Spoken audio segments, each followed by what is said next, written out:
아버지가 지배하는 회사를 자녀가 대주주인 가족법인이 지주회사가 되는 전략을 사용하는 겁니다. 세금 때문에 고민하는 대표님께 최하영 고경미 세무사가 CEO를 위한 절세 솔루션을 무료로 드립니다. 더보기란을 참고하세요. 가업승계 전문 세무법인 신율입니다. 저희는 지난 10년간 가업승계, 가지급금 정리, 차명주식 회수, 가족법인 승계 전략, 부동산 가업승계 등을 전문으로 하고 있습니다. 저희는 기장 업무는 안 합니다.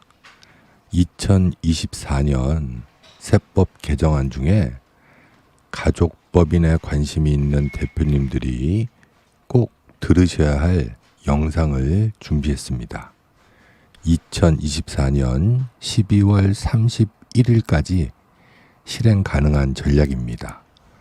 그건 바로 특정 법인과의 거래를 통한 증여의제 범위 확대입니다. 특정 법인이란 대표님과 대표님 가족이 30% 이상 주식을 가지고 있는 법인. 현실적으로 우리 중소기업은 모두가 해당될 것 같습니다. 증여의제란 증여와 같은 개념으로 세금을 부과하겠다는 겁니다. 특정 법인과 대표님을 포함한 가족 또는 대표님 가족이 지배하는 법인이 거래를 할 경우 시가보다 낮거나 높게 거래하면 그 차액에 대해서 증여세를 부과하겠다는 겁니다. 여기 보시면 과세 대상 거래라고 있죠. 재산 또는 용역, 무상 제공하는 것, 또 고저가 거래하는 것, 채무 면제, 빚을 탕감해 주는 거죠. 인수 변제, 빚을 대신 갚아주는 것입니다. 낮은 가격으로 현물 출자 등이 있습니다.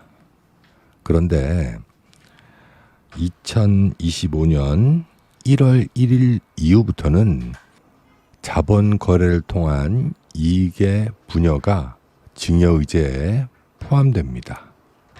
자본 거래의 이익의 분여가 어떤 것인지 대표적인 분여 방법을 보겠습니다.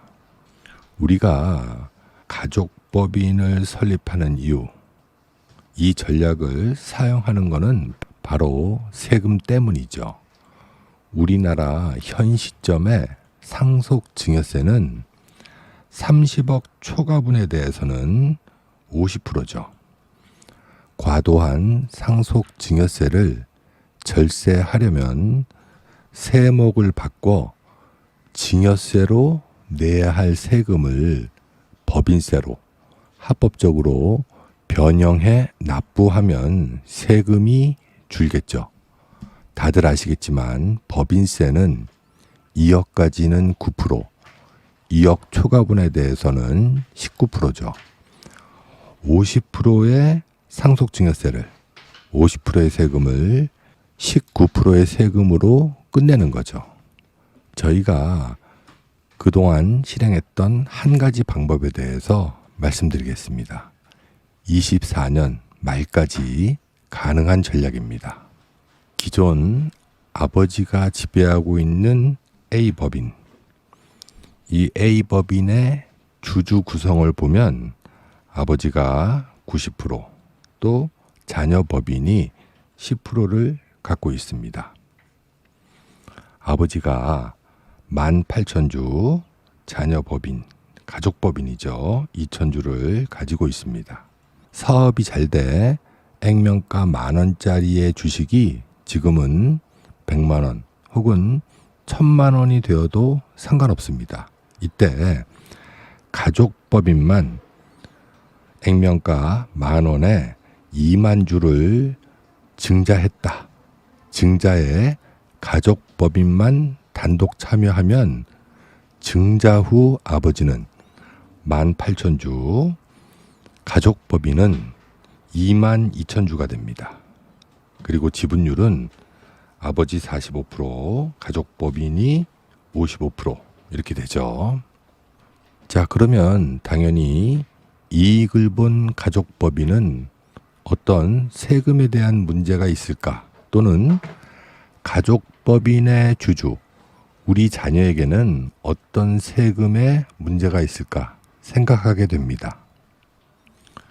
24년 말까지는 이런 불균등 증자나 감자를 통해 가족법인은 법인세만 부담하고 끝납니다. 50%의 세금이 20%의 법인세로 끝나는 겁니다. 이런 자본거래의 이익의 분여는 특정법인 증여이익 규정에 해당되지 않아서 가족법인의 주주인 자녀에게는 증여세의 부담이 없습니다. 그래서 저희가 이런 불균등 증자, 감자를 많이 활용하는 겁니다.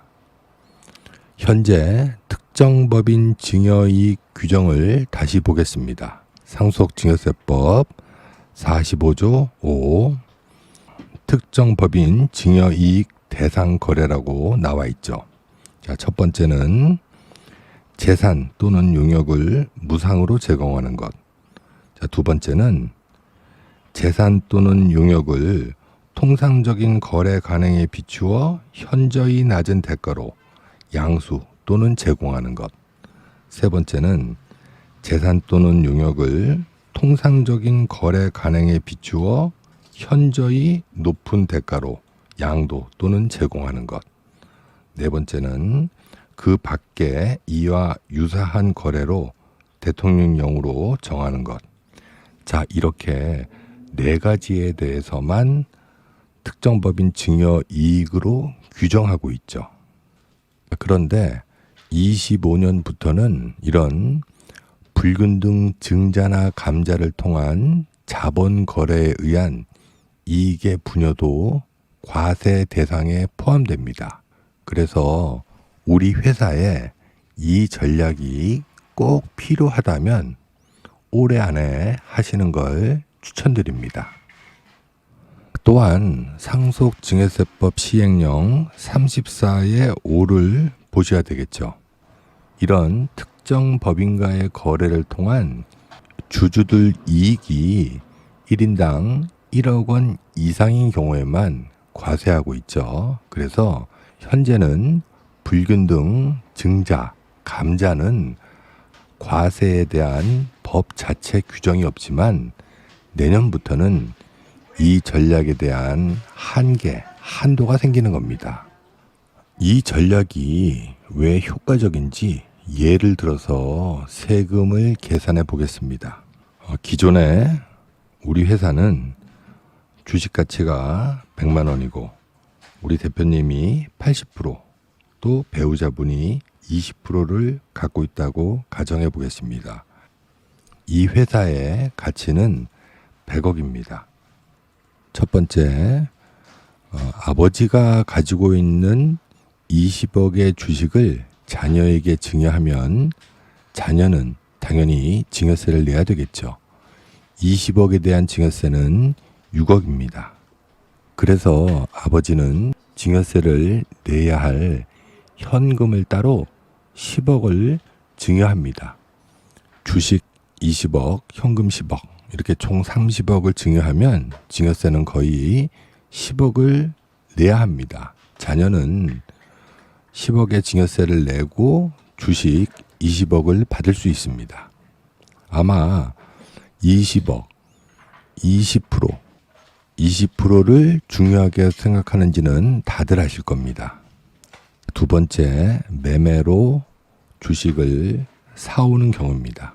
쉽진 않겠지만 자녀가 20억이 있다고 가정할 경우 자녀가 아버지의 주식을 시가대로 사오면 되죠.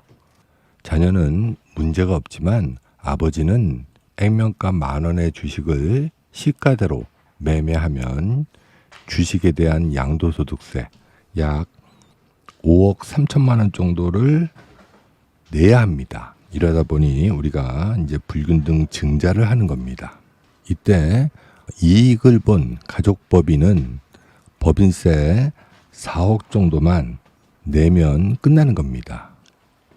돈이 없는 가족법인이라 하더라도 저희가 아버지 법인의 모 법인의 돈으로 이 가족법인이 법인세를 낼 수 있게끔 구조를 만들어 드립니다. 자, 이렇게 하면 자녀는 돈 한 푼 안 내고 20%의 지분을 확보할 수 있게 되는 거죠. 다시 말씀드리지만 가족법인이 왜 20%의 지분을 확보해야 되는지는 다들 아실 거라고 생각합니다. 자, 이렇게 불균등 증자나 감자 이렇게 전략을 쓰면 아버지가 지배하는 회사를 자녀가 대주주인 가족법인이 지주회사가 되는 전략을 사용하는 겁니다. 이 표는 저희가 실제 진행하고 있는 회사입니다. 대부분의 중소기업은 경영을 오래 하다 보면 이렇게 주주 구성이 복잡합니다. 대표님의 주식 가치가 53억, 배우자분 주식 가치가 17억 정도 됩니다. 토탈 한 70억 정도 되죠. 저희가 올해 불균등 증자 감자를 통해서 기존 주주들의 주식을 정리합니다. 그리고 여러 가지 전략을 혼용해서 쓰면 2034년 앞으로 10년 후에는 대표님의 주식 가치가 14억 정도, 그리고 또 배우자분의 주식 가치가 2억 7천 정도로 이제 줄어듭니다. 70억의 자산 가치가 약 16억, 17억 정도의 자산으로 줄어드는 거죠. 여러 가지 전략을 혼용으로 쓰는 겁니다. 이렇게 되면 상속세 자체가 줄어듭니다. 다음 시간에는 왜 가족법인이 20%의 지분을 확보해야 하는지, 왜 50%의 상속증여세가 4.2%의 세금만 내면 끝나는지에 대해서 알아보겠습니다. 오늘은 여기까지 하겠습니다. 감사합니다.